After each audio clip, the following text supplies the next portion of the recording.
প্রচণ্ড গরমে তৃষ্ণা মেটাতে ময়মনসিংহের মানুষ ভরসা রাখছে তালের শ্বাসে।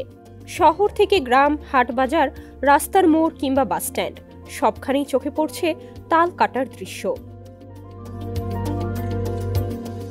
তাল কেটে শ্বাস বের করছেন বিক্রেতারা, ভিড় করছেন ক্রেতারা। স্থানীয়ভাবে সংগ্রহের পাশাপাশি বিভিন্ন জেলা থেকেও আমদানি করা হচ্ছে এই মৌসুমি ফল। কেউ বলেন তালের চোখ, কেউ বা ডালকুহা। নামে বদল হলেও গুণে নয়।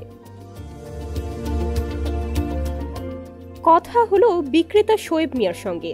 তিনি বলছেন, গরম বাড়লে তাল শ্বাসের চাহিদা বাড়ে।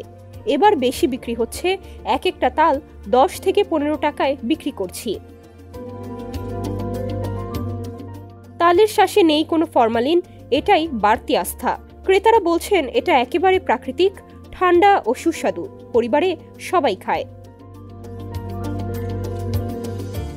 শুধু ক্রেতা বিক্রেতা নয়, তাল নিয়ে কদর করছেন খোদ চিকিৎসকেরাও। বাচ্চাদের খাওয়ালে ঠান্ডা থেকে মুক্তি পায়, এই জন্যই তালের রস কেনার খুব আগ্রহ। বা এটা এই সিজনে আমরা গ্রামের হিসেবে আমরা খাই।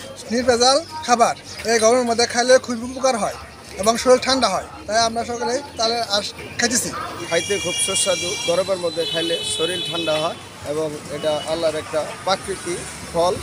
গরমের তাপে ক্লান্ত জনজীবনে যেন স্বস্তির নাম তালের শ্বাস।